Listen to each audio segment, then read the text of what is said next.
Predestination explained, who the Fizzle Bomber? Since its release in 2014, the time travel drama Predestination has earned a reputation for being one of the most head-scratching science fiction movies of recent years. On the surface, the movie is about a special investigator, Ethan Hawke, who can travel back and forth through time to catch criminals. And his current case, and the last one before he retires, is to find a deadly bomber who has been killing people at different times in the past. However, the story becomes much more than that when the investigator, working undercover in a bar, meets a mysterious man and hears his jaw-dropping life story, a tale that turns out to have ramifications for both of them. Based on the short story All You Zombies by sci-fi author Robert Heinlein, the movie, which also stars Succession's Sarah Snook, is well worth a look. But be prepared for some timmy-wimmy cleverness that can be confusing if you're not paying very close attention throughout. And if you're still puzzling as the end credits roll, read on as we unravel the mysteries of Predestination, though. Be warned, that means major spoilers lie ahead. To understand the twists and turns of the time travel plot in Predestination, we need to go back to the beginning, except, of course, it isn't actually the beginning, but we'll get to that later. The movie opens with a confrontation between the Fizzle Bomber and the time-traveling investigator, which ends with the investigator being engulfed by flames. He manages to return to his own time, where surgeons save him but warn him his face will be very different, and when the bandages are removed, he looks like Ethan Hawke.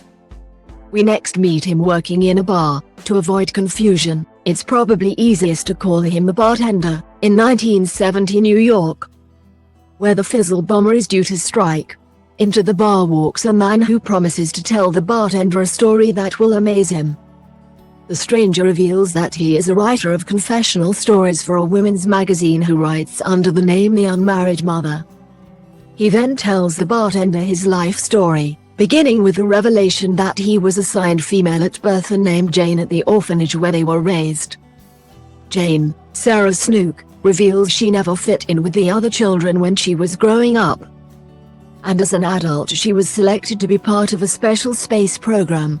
However, after she was disqualified on medical grounds, she fell in love with a man who later vanished, leaving her pregnant with his baby.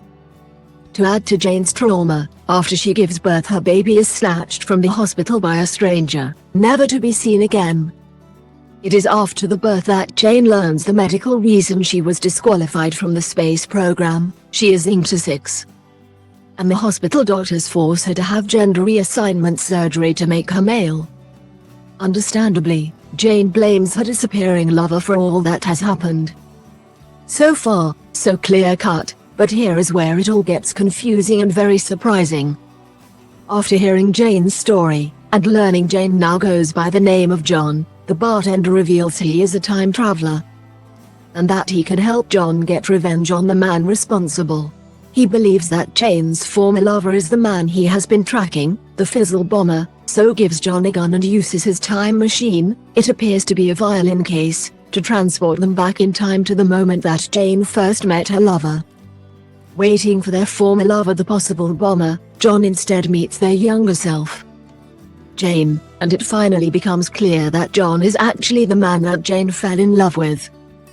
Now stay with us here, that means that Jane is effectively their own lover as John is just a future version of Jane. The romance plays out all over again, with the bartender watching, John eventually leaving their younger self, Jane, pregnant with their child. But is John Jane the Fizzle Bomber? That's the main story explained, but we still don't know the identity of the bomber. While John and Jane have their relationship, the bartender does a bit more time traveling. Even though his boss, Mr. Robertson, Noah Taylor, advises him that too many jumps can lead to dementia and psychosis. The bartender's journeys make the story even more complex. It turns out he is the stranger in 1964 who steals Jane's baby from the hospital, and delivers it to the orphanage in 1945. So that means Jane John is their own mother and father. Robertson has an important part to play in all this too, as well as delivering a warning that the bartender's brain may be going as loopy as the plot. He is also the man who initially recruited Jane for the space program in the 1960s, indicating that he may be the only one in all of this who knows what the hell is going on. While the bartender wants to recruit John as his time travel replacement, Robertson has another revelation to drop on us. Yes, the bartender is the future version of John Jane, following that fiery opening scene in which his face was changed. See, we told you we'd get back to that. It all makes sense, sort of. The bartender is the perfect time-traveling cop, as he genuinely has no future or past and is in one giant twisty time loop. So Jane is John and their baby is also Jane John. And after John leaves Jane, he becomes a time travel agent, tries to stop the bomber, and then turns into the bartender we later meet. Oh, and one other thing, in the future, John Jane the bartender is the Fizzle Bomber too. You see, when Robertson mentioned that too much time travel makes your brain go fluffy, that should have been a big red flag as to what was to come, driven bonkers by all this back and forth. The bartender has become a bomber in the future, and when the bartender finally confronts his older, mad self, the Fizzle Bomber reveals to him that if you shoot me, you become me. The bartender ignores this and shoots him, setting the whole story in motion again. To understand the movie, and all the twists and time travel turns, it helps to remember what it is all meant to be about. The major theme of the film is about how our experiences make us who we are, and how letting go of the past and accepting what we cannot change is one way of moving beyond it. For example, if the bartender had listened to his older Fizzle Bomber self and not shot him, the future would be changed and the bomber, having not committed the murder, would not go on to start his deadly campaign. Of course, the movie also features other themes including identity, who we are and how people see us, and how choice and deciding our own fates is so important. Writer-directors Peter and Michael Spierig have spoken about what they wanted people to think about while watching the movie. The film's called Predestination, so that gives you some idea of what's going on there, said Peter, via Collider. But are the events in the film always going to occur that way? Are they meant to occur that way? That's up to the audience to decide. But having said that, I personally think, even if we had choice, how could you ever know? It's definitely a tragedy.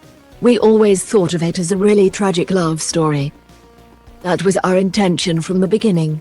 But you also have to look at the person's life in this film as a person who has accomplished great things at a great cost. We talk about purpose in the film quite a bit. What is the purpose of someone's life? It may end up being heartbreaking and tragic, but on the way you do wonderful and extraordinary things at the sacrifice of sanity or love or whatever it is. Predestination is available to rent on Prime Video now. You might also like Animal Crossing New Horizons is finally announced on Nintendo Switch. To watch Amazon Prime on your TV, smartphone and tablet, and enjoy Good Omens online.